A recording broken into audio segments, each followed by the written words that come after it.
right. This is Kneecap Biting with the Detroit Lions. I have Jeff and I have DC 8091 here. And what's up, fellas? How you doing, Jeff? Oh, well, I've done better. Like I said before, a little gust of wind just broke the window out of my door, so I've had better nights. I bet you have. DC, how are things there in Baltimore? Oh, lovely night roaming through the streets of Baltimore on my way home. Awesome. Always fun.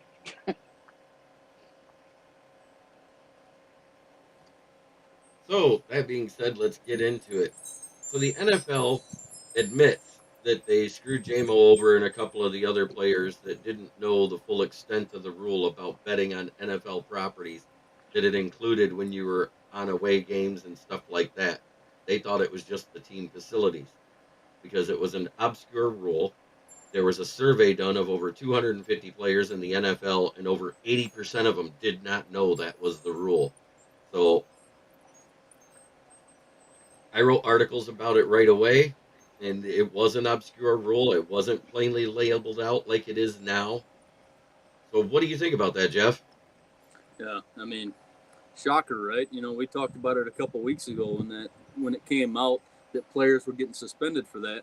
You knew that these guys didn't know. You knew these guys didn't know if they weren't supposed to be betting in the comfort of their own hotel room, right? And so it's ridiculous. And of course, NFL puts out. I think I seen it on Woodward, a whole chart of saying what you can and can't do as far as gambling goes. It's a little too late for that now. You know what I mean?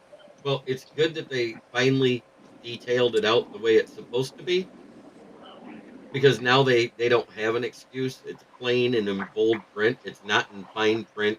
You know, uh, rule number 139, section 2, article Right. C type shit. You didn't have to get your lawyer to read the fucking rule book for you to know that you can't place a bet in a hotel room.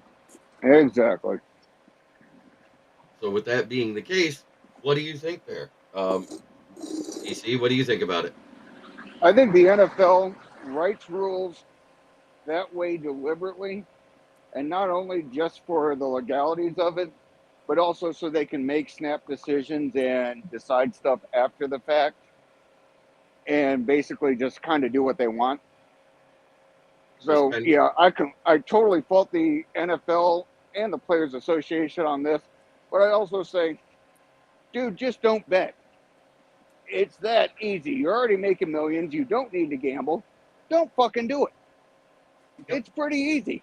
Just regardless, you know the NFL, you know the rules are written so convoluted that they can do whatever they want to with them. Don't do it. On the other hand, the NFL fucked themselves and fucked everybody over on this. They are not in the clear. No. And from what I understand, there's reports from credible sources saying that the suspensions may be reduced by half. And if it's 3 games, the league's put on notice because JMO will get 1,000 yards this year if that's the case. Exactly. I mean, if it was this clean cut said hotel rooms count, that's one thing, but we all goddamn know it wasn't. I still think it's a crock of shit. I don't think they should be able to tell somebody what the fuck they can and can't. Other than betting on NFL, mind you, they can and can't bet, on some college basketball games in the comfort of their hotel room when they lay their head down at night. I think that's a crock of shit. I agree with you, and I'm going to say why I agree with you. Gambling on other sports, if they allow it everywhere else, what's the difference where they do it as long as it's not in the facility itself? Yeah. If that's a rule that it can't be done in the facility, I agree with it 100%. I also don't think They want you focused on what you're supposed to be doing while you're there. Your craft. Correct. Yeah. Most of your jobs aren't going to want you to be betting. I bet you a lot of people do because, well, people play on their phones at work now. Hell But yeah. most of your Damn right I employers, do. if they caught, if your employer caught you making bets, they'd probably be like, "Hey, man, like, don't be doing that here." You know what I mean?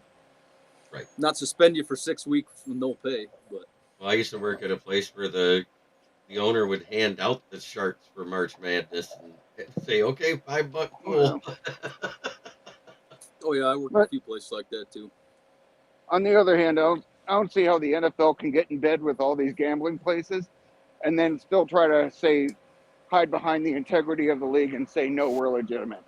That's a pretty good point there, DC. That And exactly. That's a good I mean- point there. And what about the officials? Shit, you think they care? They aren't making anything. Right, I mean, right. how do you can't? I mean, trying to have it both ways. It's typical Roger Goodell shit that it's only going to fuck up and it's already happened. James Yeah. Burgess is right on point with us. Screwed is not shocking that was obvious. The shocking part is anyone in a Goodell-run office admitting they effed up. Yeah. Great point. Fuck old Roger.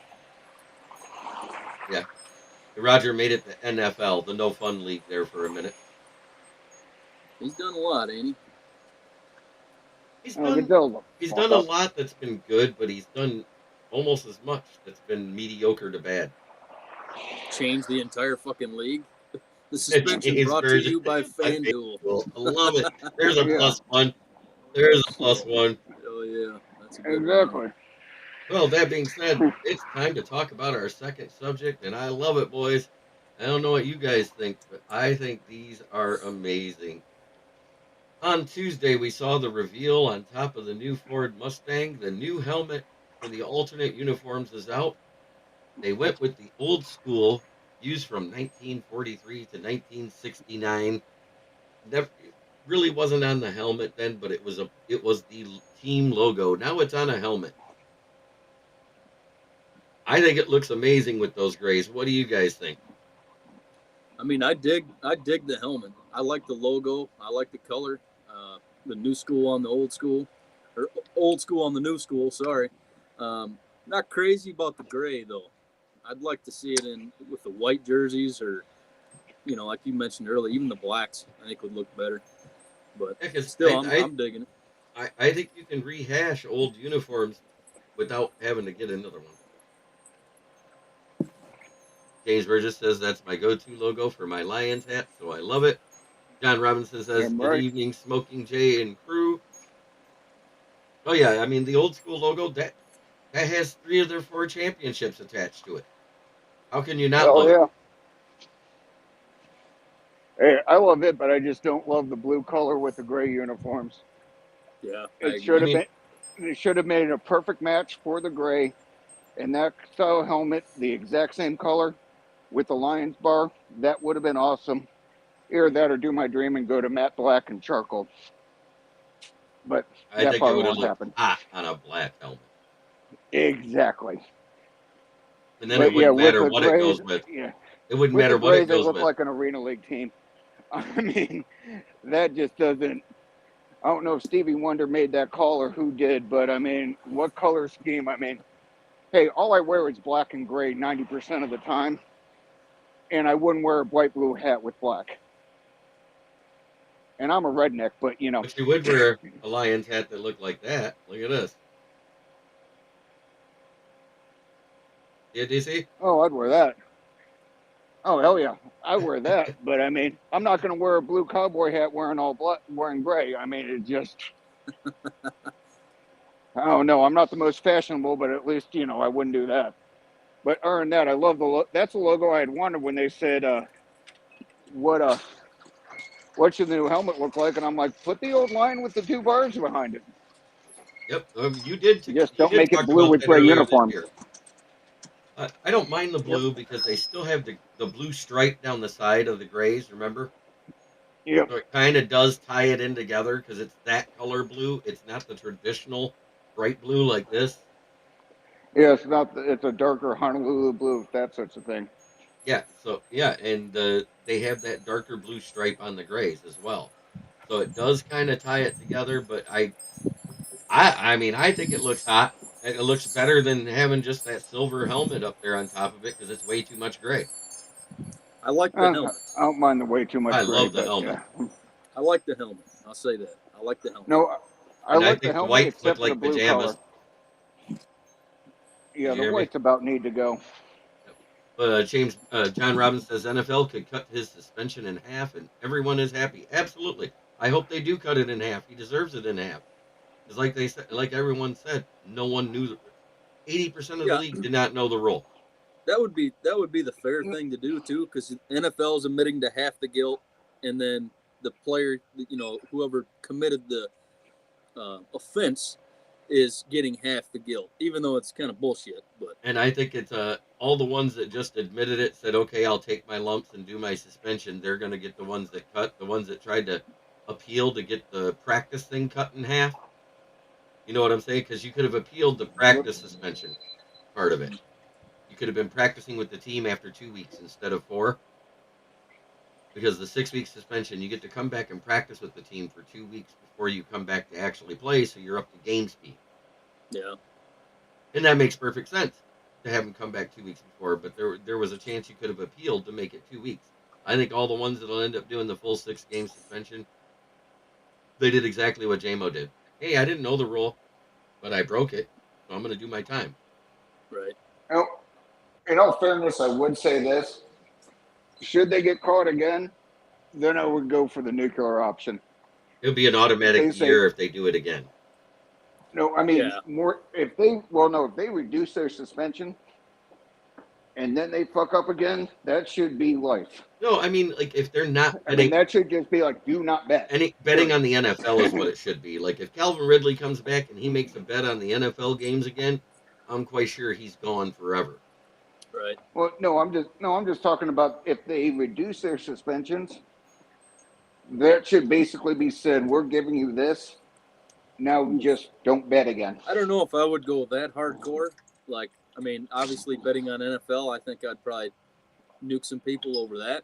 But if you're betting on some college basketball games, yes, it's stupid, and I would throw the hammer at them even harder than 6 games, probably, because they've already dug their heels in the sand here and made it a point that we are going to enforce this, right?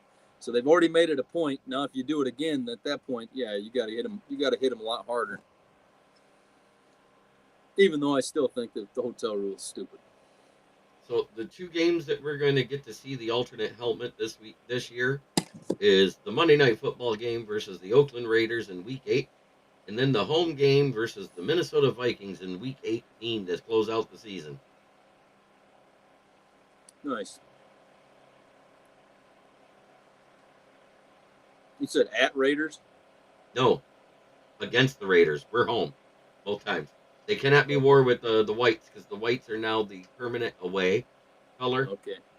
So you can't wear the alternate helmet with the whites, even if they go with the pajama whites.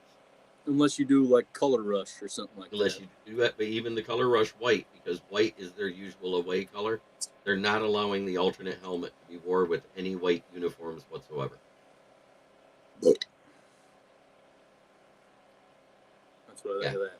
Yeah, it's the same here. So we can still use the Thanksgiving throwback ones, right?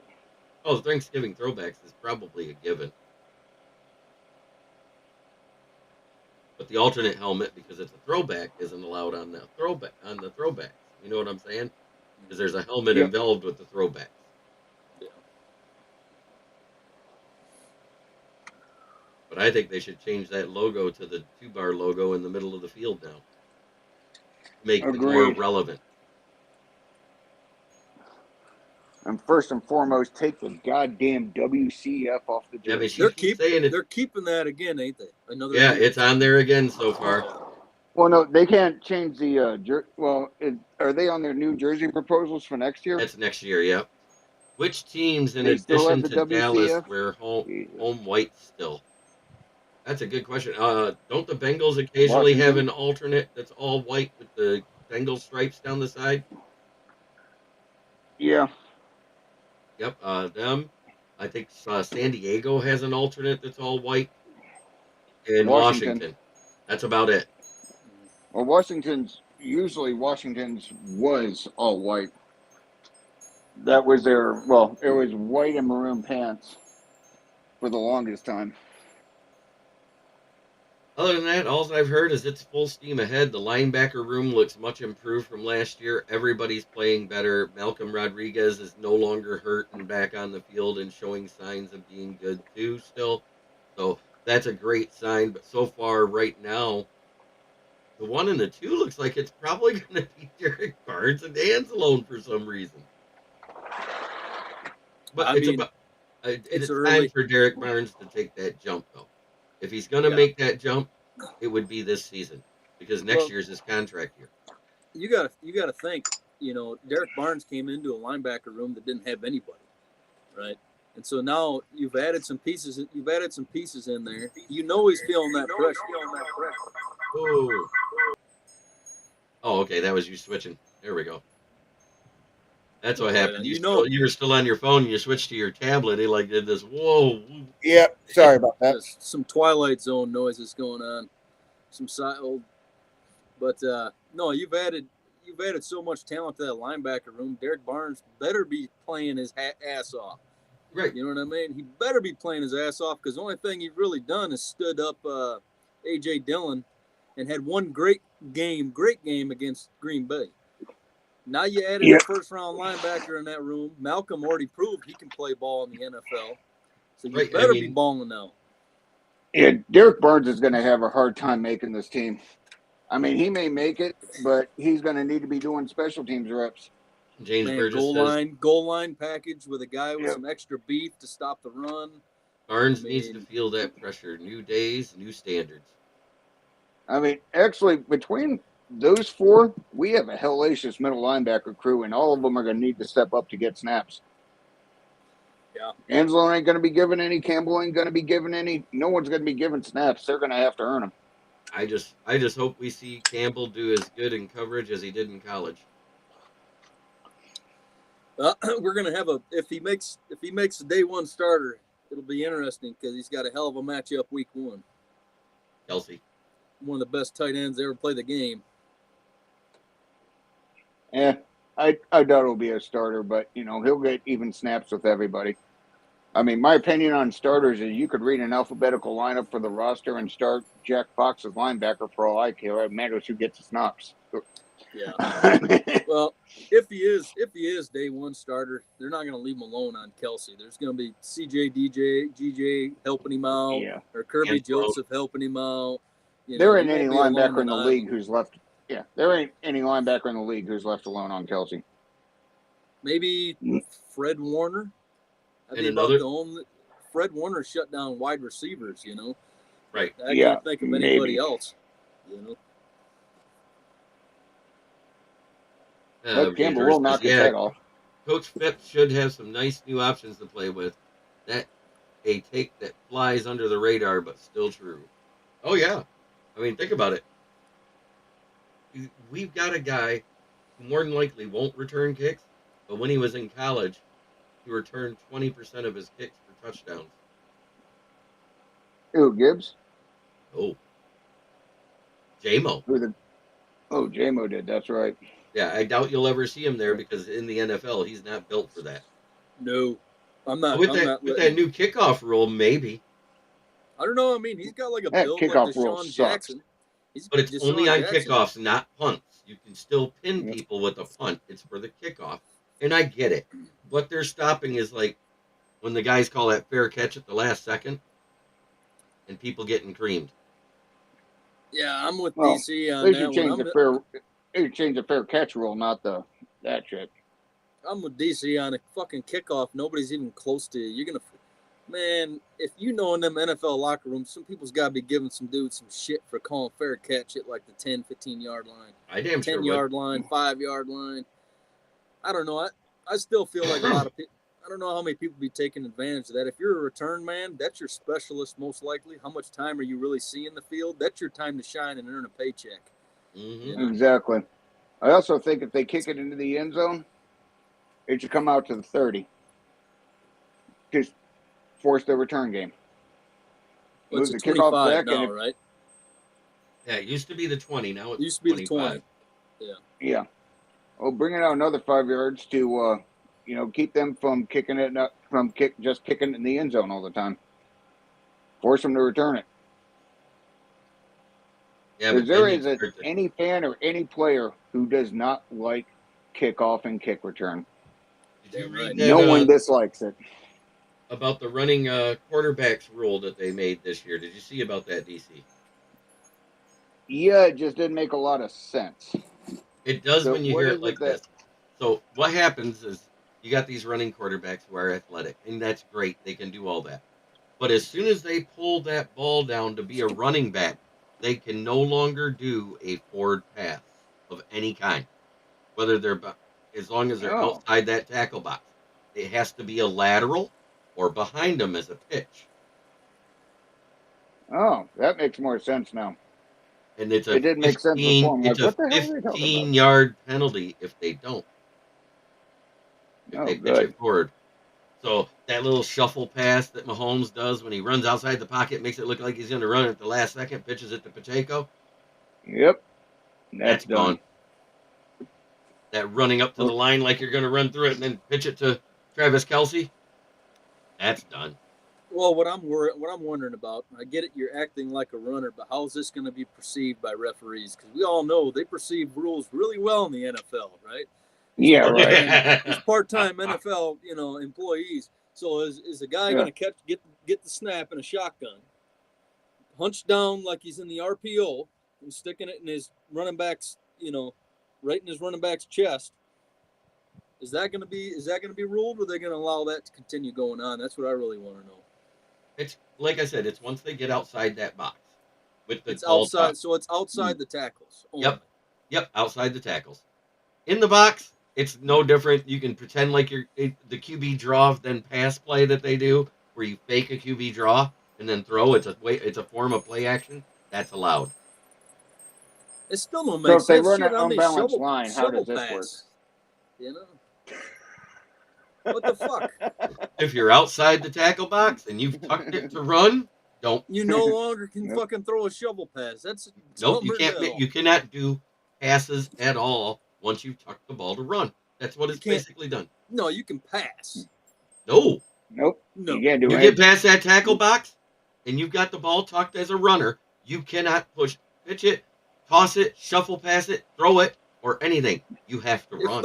If that's the way that rule is, somebody's smoking some serious crack.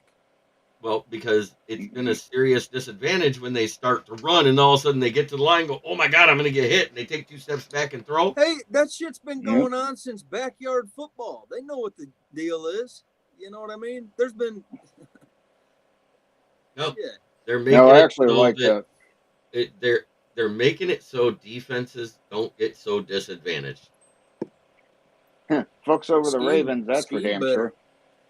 Hell, scheme better. We almost beat the damn Eagles, and we were terrible against running quarterbacks. Mm-hmm. Hell, look at when we beat the Bears both times. Hey.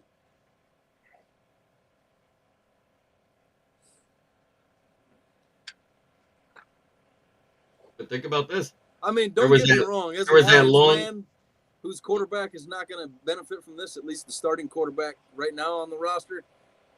Oh yeah, it's going to be great, especially when we play the Bears. I mean, not that Justin Fields can throw the ball anyway. No hitting the QB rules back in the day. Exactly. Right. I mean, they do that shit, and someone lights them up. I mean, it's on the defense. I mean, what the hell are you going to do other than hit the shit out of them? There was always a late hit or the roughing the passer play.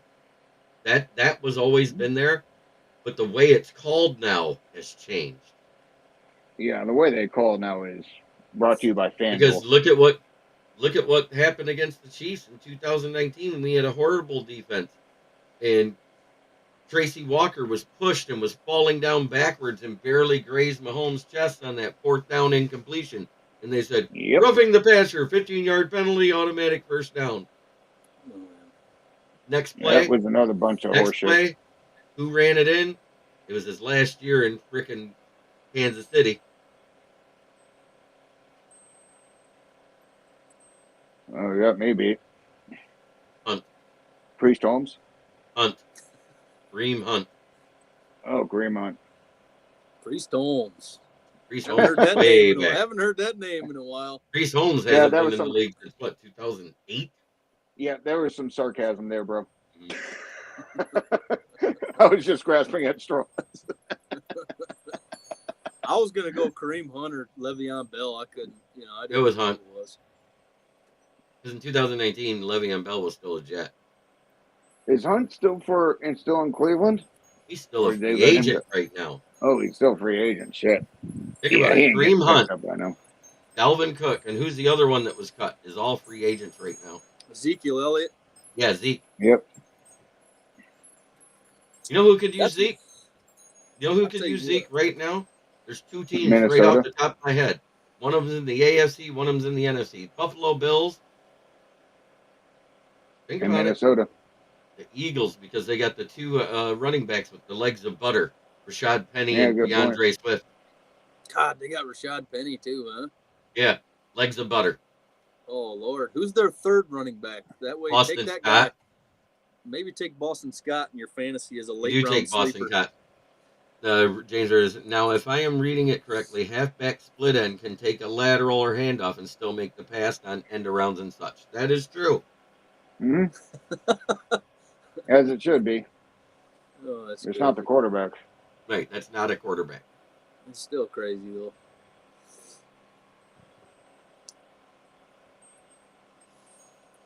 So, guys in the chat, which is basically James Burgess, you got a question for us? Well, Howdy, you had James. you still had a couple more topics here. Did I? You had the yeah, how PFF basically shit on our wide receiver group in the NFL. PFF.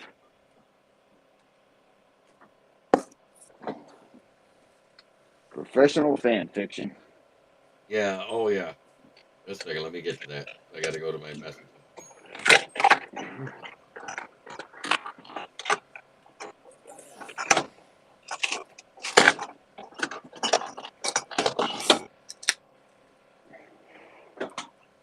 God damn, I wish they had Strohs in Baltimore.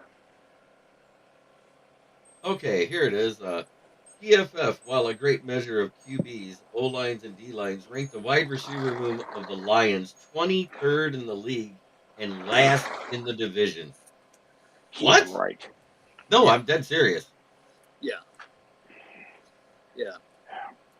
So I don't even think I want to address nationally overall. Just the fucking division.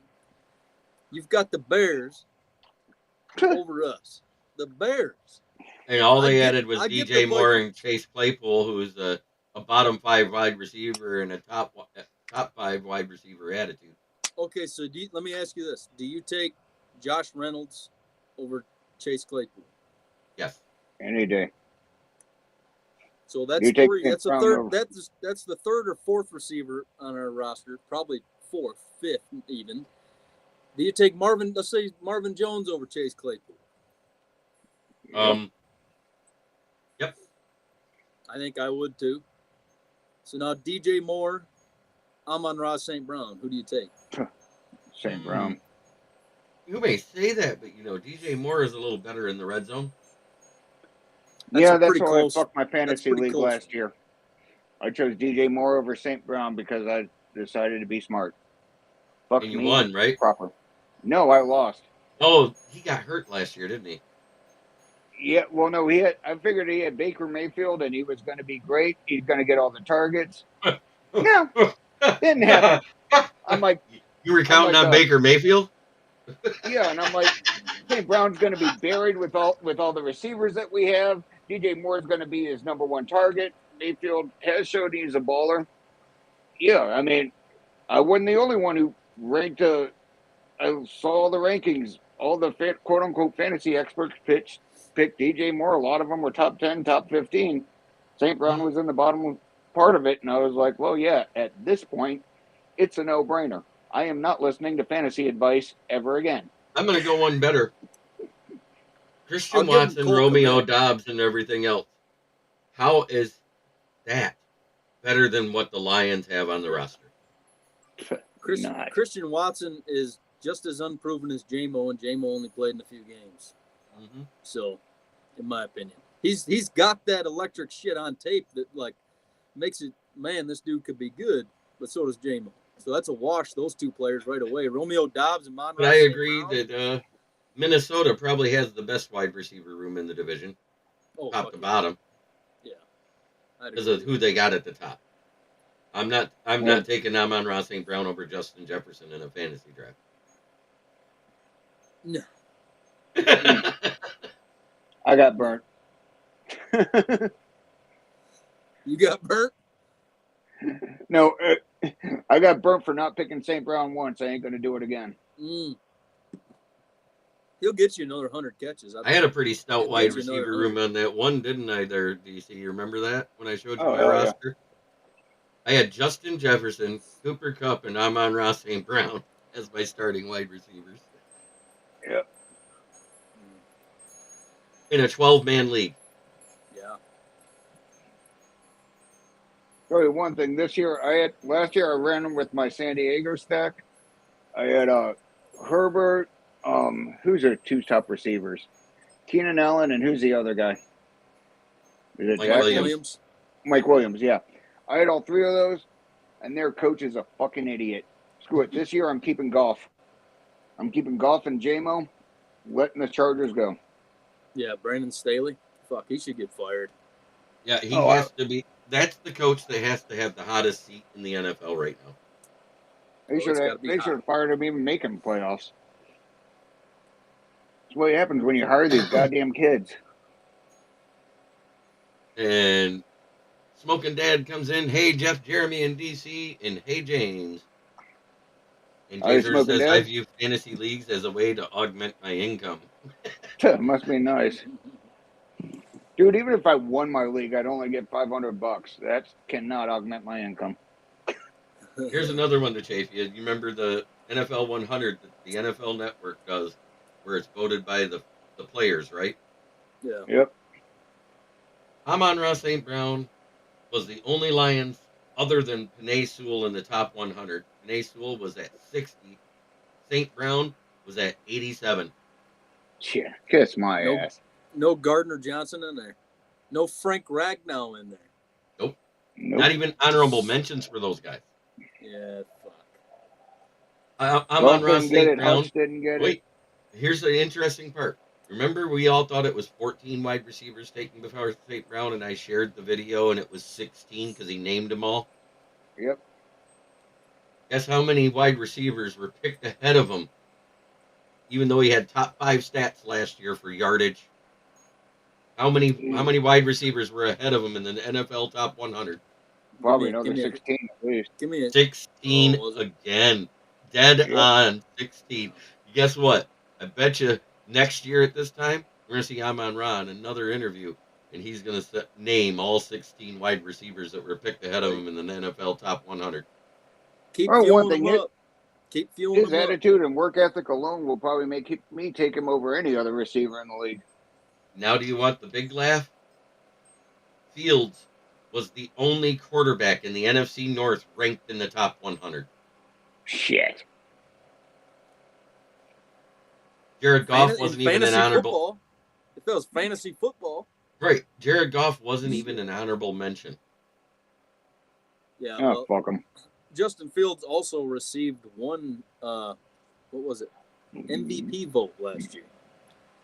A single MVP vote Justin Fields got last year. You know, that guy was from Chicago. And Smoking Dad, also known as Papa Ballrick to Jeff, says, hey, Jeff, I hear congratulations are in order for you and Jessica. Congratulations. Thank you, Grandpa. Thank you. And Jaser says, do I have a legit question for one and all? With high expectation player, who do you think will fall short? And which player is under the radar and going to make waves and or steal a job? Ooh. And Burgess does back up and say Goff and Cousins are both better than Fields. I said the only one you can't say is better than Fields right now is Jordan Love because he's as much of a question mark as Justin Fields. Does that? Am I wrong in feeling that way?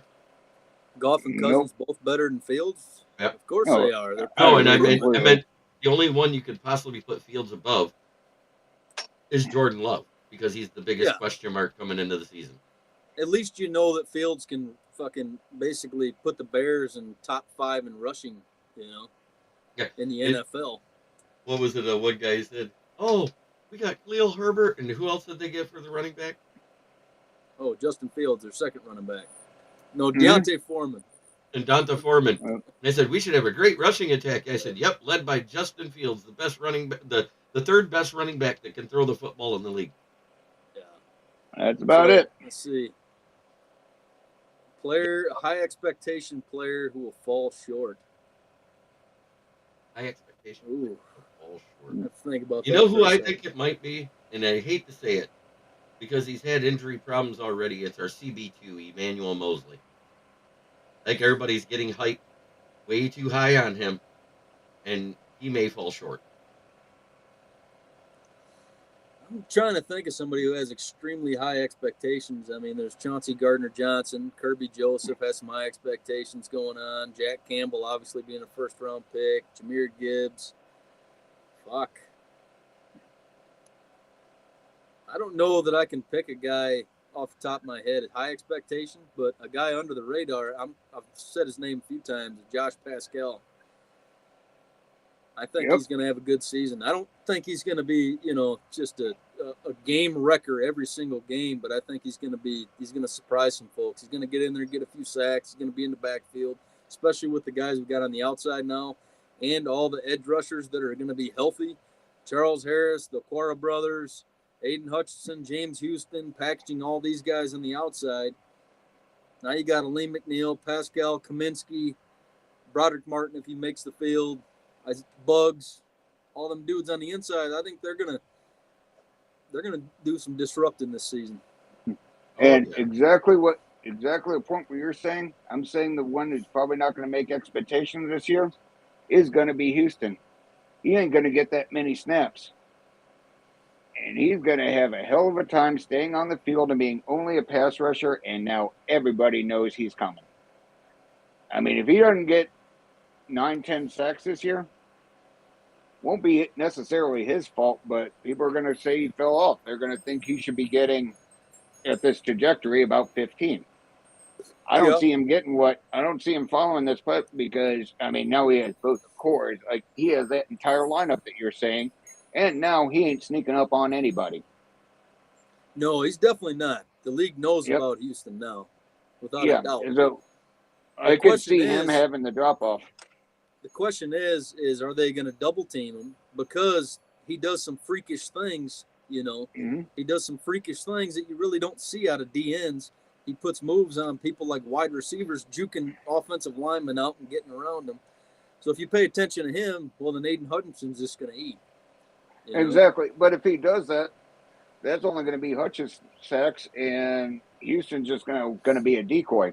So his numbers are going to go down. I'm not saying his value won't. His value for us is going to be tremendous. He just probably isn't going to get the sack totals that he had last year. I see. I mean, I can't see that coming. Wait a minute. My surprise players. Okay, so he played in 8 games and got 78 snaps. You don't expect him to get more than 78 snaps in 17 games? I mean sacks. He thinks he won't put up the numbers because teams will be paying attention to him. That's possible. If he gets, and the snaps total with what he has to compete against and what package, I don't think he's going to exceed his sack total from last year. No, I think you made a good point, but I think that all these pass rushers that we have will also add to him. Are you not going to pay attention? We're going to shitload more snacks. Are you not going to pay attention to Aiden Hutchinson on one side? Hell, if I'm a defensive coordinator and you give me that many pass rushers, there's all kinds of things I can do. I can move Houston around. I can move Aiden Hutchinson. Already proved he can get moved around. Aquaras can get moved around. Man. You got Pascal. You got Comiskey. Eventually, there's only going to be so many snaps and so many sacks and so many schemes, and his number trajectory, for him to maintain that trajectory with having all these weapons, it's going to be goddamn difficult. Yeah. I mean, and we still haven't even, and Charles Harris is going to be there. I mean, it's going to be hard for him to get snaps, and for him to do it, he's going to need to be getting a lot of sacks, and that's going to be difficult. It'll be a competitive room. We got the topics done, and we got a buddy of mine that hasn't been on for a minute that we've missed for a while. Chris Silent Photographer Smith is going to pop in. Our truck driving. Sweet. Chris. But hey, as far as who's going to surprise, I got 2. Khalif Raymond and Iffy. I think Khalif better goddamn well benefit from Jamo being suspended and become a threat that defensive coordinators are going to need to respect. And if they don't, he better goddamn well be open for those deep balls every chance he can get. I think he'll be exactly what he was last year for us. Yep. I A mean, good, he a needs to good be. fill-in. Yeah, but I mean, with Jamo gone, he needs to be one better. Who's I know. that? If I he just can do don't think that, he's. going to be I don't think nasty. he's that guy, though. You know. Who's that? I don't think he's that dude. Khalif Khalif. Raymond. Leaf Raymond, he really showed out in the games when nobody was on the field. While Right. Shark, Yep. Williams, and Amon Ra was off the field. Once they came back, he disappeared again in the passing game. This is when Josh Reynolds was having his big games, and Khalif Raymond, he stepped in. He can fill a role when he needs to, but I'm not going to rely on him, every game in and No, I'm game not. out. What I more want to rely on is defensive coordinators thinking like you do, and saying, "Yeah, fuck him. It's just Khalif Raymond. We'll single cover him."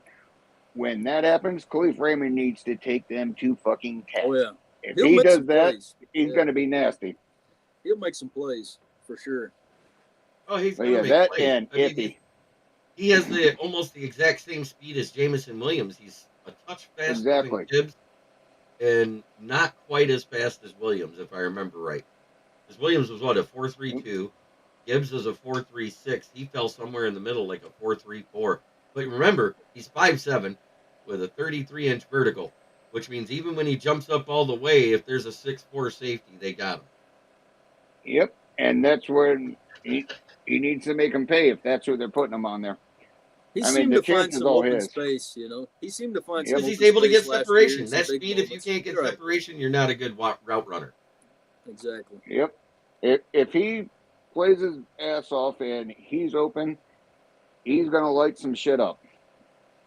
But that, and like James has quoted me, if he's the other guy, I can't wait to see healthy and come in and added having someone that size playing both safety and corner. If he could be a fucking force. I think that's another guy that, like you talk about a crowded room. That defensive backfield's a crowded room. He's going to have to be playing his ass off to get any time back there. Much as I hate to say it, AJ Parker, Exactly. Chase Lucas, Iffy Melifonwu are all looking over their shoulder right now in the DB room. I heard even Brendan Joseph, our UDFA, is playing great. Yep, and well, the thing Iffy is that he can play both safety and corner. So can Brian Branch, and so can CJGJ. Exactly, which is why if he steps up, ooh, it's going to be nasty because people are going to think twice before running over the middle on him. I mean, I've said it before and I'll say it again. I'll take a 15-yard penalty to knock a wide receiver out of the game any day of the week. You say as no long wide as it's receiver not for the the game fourth or a quarter on 15-yard a penalty? game-winning drive. Yeah, if it's a Touché. first quarter, do it every day. Touche.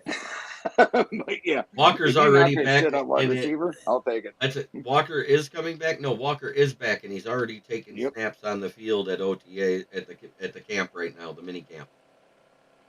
Yeah, we got a nasty secondary. Let's see. For tacklers, we got Branch, Walker, and CJGJ. For coverage guys, we got Kirby Joseph and Brandon Joseph and Brian Branch. And Chauncey Gardner-Johnson. And CJGJ. I was just going there. Yeah. So we're 4-4 on both sides now. You've got some nasty playmakers in that secondary now.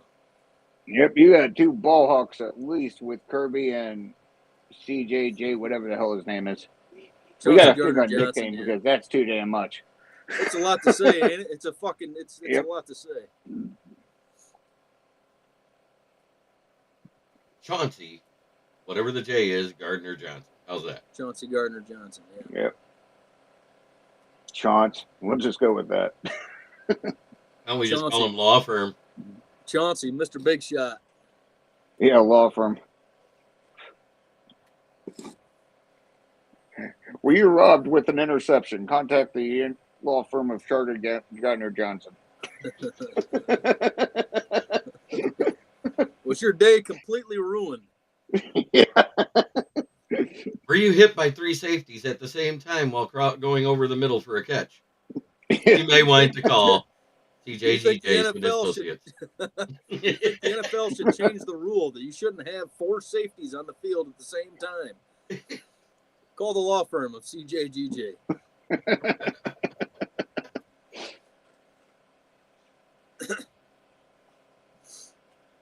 kneecaps are down payment. James, a good clean mutilation is acceptable. Damn right, James. Yeah, that's what's fucked about the kickoff rule. Like he was talking, man. Like the Zach Follett hit on, I think, Danny Amendola. Awesome. I think it was on Danny Amendola when he was playing for the Rams way back in the day. Yeah, I think that's the main reason why Rodgers left the division there, James. Another question, with Rodgers leaving the division, does Kirby's interceptions drop the total this year? Damn right. Just Kirby Joseph's interception total dropped. Well, considering what he had 4 and 3 of them came from Aaron Rodgers. Yeah, that could be a problem. You have to. Oh, that's okay. Jordan Love's in there, and he learned from Aaron. Oh God, yeah. He's got to be picking off Jordan Love 10 times more than Aaron Rodgers. He's definitely benefited by having Justin Fields in this division, and Jordan Love, a guy who doesn't have a ton of snaps under his belt. Mm-hmm. So we'll see. Yeah, he had, against Justin Fields, he had 1 interception and a fumble recovery that was forced by Aiden Hutchinson. Aiden Hutchinson has a forced fumble and an interception from Justin Jefferson. Aiden Hutchinson also has 2 interceptions from Aaron Rodgers. How he got his 3. How the hell do you throw an interception to a defensive end playing cornerback? I mean, good Lord. Yeah. Like I said, there was a. You can't see him. That's the problem. He's too small. You can't see him when he drops back. You know. Yeah, he's too small as opposed to a 5'8" corner. Amen. James you have to say big number 97. At that Thanksgiving game versus Green Bay, Ford Field better be rocking some Jay Giles Love Stinks on Green Bay radio. Hell yeah. Love Stinks. Love Stinks. Who was that Nazareth? Jay Giles Band. Oh, Jay Giles Band, that's right. Oh, that'd be great. Hell yeah. That'd make some fans go nuts. Here he is. Every time the offense goes out on the field. It's Chris. How you doing there, Mr. Smith? You there? Can you hear me yet? Chris. I see him. He can't hear nothing. You can't hear anything? You don't hear anything. Yourself, bro. No, he can't hear it. Chris, do you hear me?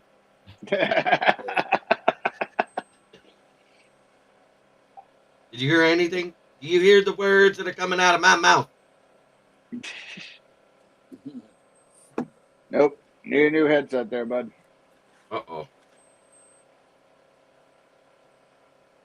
Come on, Chris, get with it.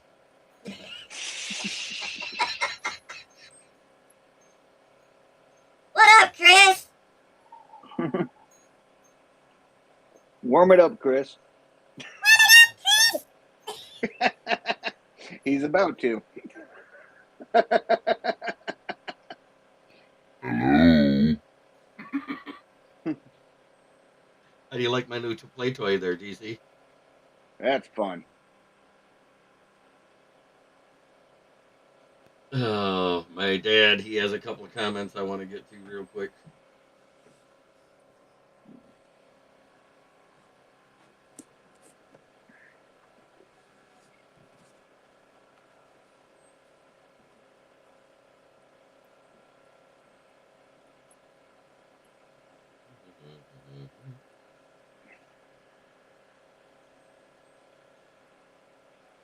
Chris, can you hear us at all?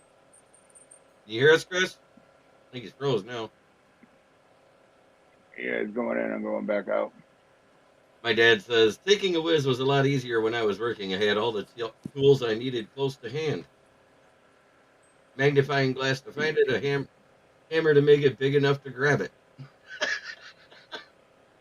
Wow. With the tweezers.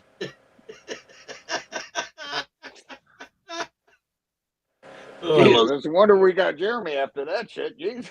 Hitting himself with a hammer in the dick. It's one he had to do that every time he took a piss down. Oh, I'm not going there. I'm not going there. That's my dad. That's my dad. I love him. Did you hear what your Papa Ballrick said in the chat? I can only guess. He goes, it's really hard going to the bathroom now that I'm done working because I had all the tools I needed in hand. A magnifying glass to see it, a hammer to hit it to make it big, and grab it with tweezers. If I could only seen him say that in person, that delivery would be so much better. I know. Text messages don't do Grandpa justice, that's for sure. Puppy break time there for James Burgess. Yeah. Oh, man.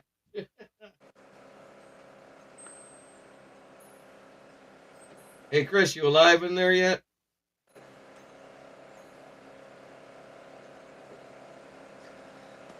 Yeah, I might have to call her here pretty quick, huh? Yeah. I wanted to get his take on the new helmet. The new, yep, he popped out. Well, everybody, I want to say thank you to one and all that came in. James Burgess, my dad, the few others that popped in. The chat's not as popping. I think it's because we had some crappy weather and everybody's hunkering down somewhere. Or they're working, or they're at the bar. Whichever it is, that's fine too. But I want to give a shout out to Gloss Negron, the window tinner out at A1 Kakalin, my sponsor.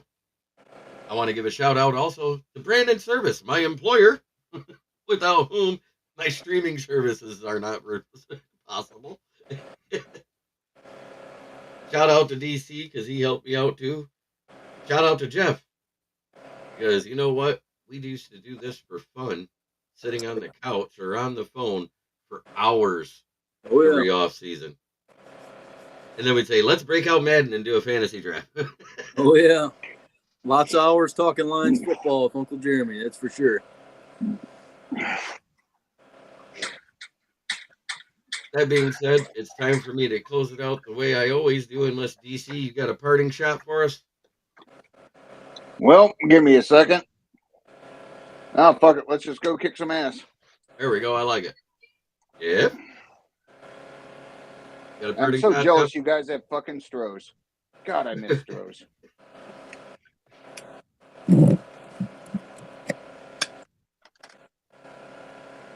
I got Banquet now.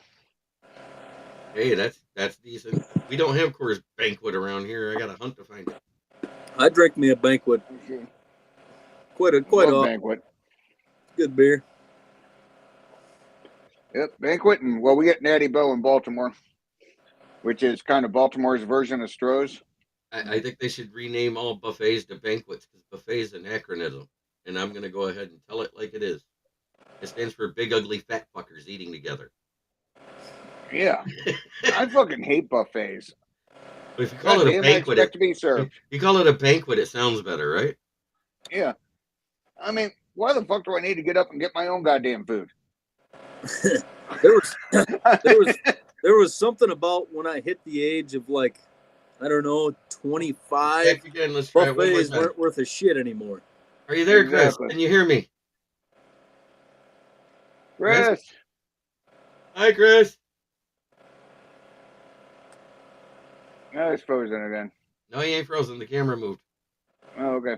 Currently having technical difficulties. Chris, get a Mac. Life is easier with Macs. Yeah, he popped out again. All right. No, it's time for me to say what I always say. Try every day to be a better person than you were the day before, because that's the only way to make the world a better place. This has been Kneecap Biting with the Detroit Lions. Thanks to Smoking Dad, also known as Papa Ballrick, to Jeff, James Burgess, and those burners that popped in that I didn't want to address. Y'all have a great weekend. And come back next week when we do this all over again. Plus, pop in tomorrow because it's going to be the bearded guys having a Lions talk. Nice. Good evening and good night. Stay muted.